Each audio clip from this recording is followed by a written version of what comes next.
প্রতি বছর সরকারের তরফ থেকে কোটি কোটি টাকা অনুদান দেয়া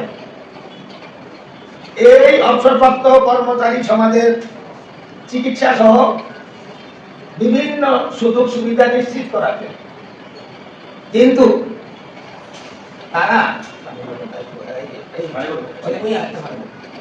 তারা এই সমস্ত টাকা পয়সা খরচ আয় দেয়, এগুলো জাতির সামনে উপস্থাপন করেন না। সিগারেটের বাজারের মতো অবস্থা।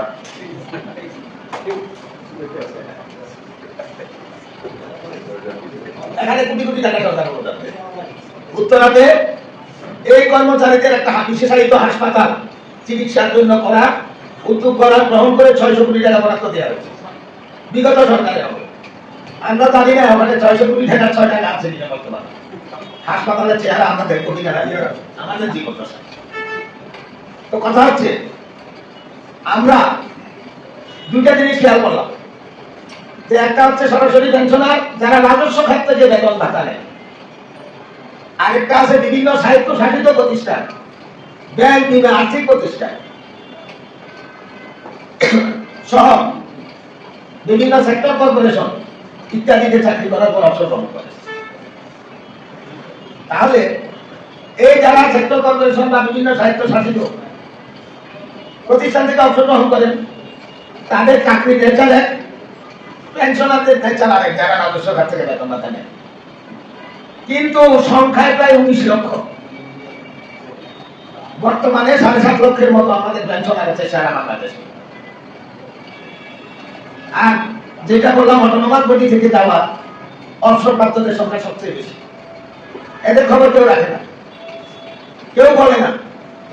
আমরা যারা জীবনের সুবর্ণ সময়গুলো প্রজাতন্ত্রের কাজে জাতির সেবায় নিয়োজিত ছিলাম, সারা জীবনে এই কাজটি করেছি, রাষ্ট্রের সেবা করেছি, জীবন যৌবন উৎসর্গ করেছি, অবসর গ্রহণের পরবর্তী দিন থেকে আমাদেরকে আর কেউ চিনে না।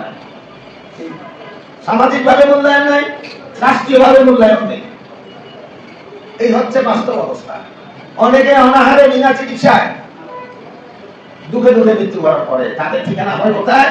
লাল দাফন করে আনলো মানে মমিনুল ইসলাম। এটা বাস্তব। আর এই বৃদ্ধ অসহায় মুমূর্ষ মানুষগুলো জীবনের কিছু ঠাঁই হয় বৃদ্ধাশ্রম, জীবনে বৃদ্ধাশ্রমে তাদের ঠাঁই হয়। সুতরাং এই অবস্থা মানবেতর জীবনের এই পরিস্থিতির মধ্যে আমরা জীবনপাত করছি। এই সব কিছুকে অনুধাবন করে আত্মস্থ করে আমরা চেষ্টা করেছি এই বৃহত্তর প্রজাতন্ত্রের সেবক সমাজ, এই সেবক সমাজের জন্য একটা কথা বলার প্ল্যাটফর্ম দরকার বাংলাদেশে। এই ধরনের প্ল্যাটফর্ম আমাদের প্রতিবেশী দেশ ভারতে আছে, পাকিস্তানে আছে, নেপালে আছে, শ্রীলঙ্কায় আছে, এশিয়া, আফ্রিকা, লাতিন আমেরিকা সব দেশে আছে, বাংলাদেশে নাই।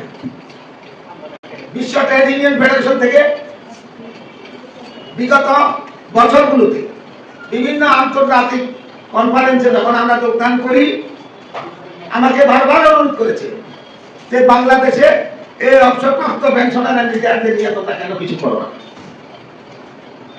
তোমাদের কেন একটা প্ল্যাটফর্ম ভারতে পৃথিবীতে আছে, তোমাদের দেশে নেই?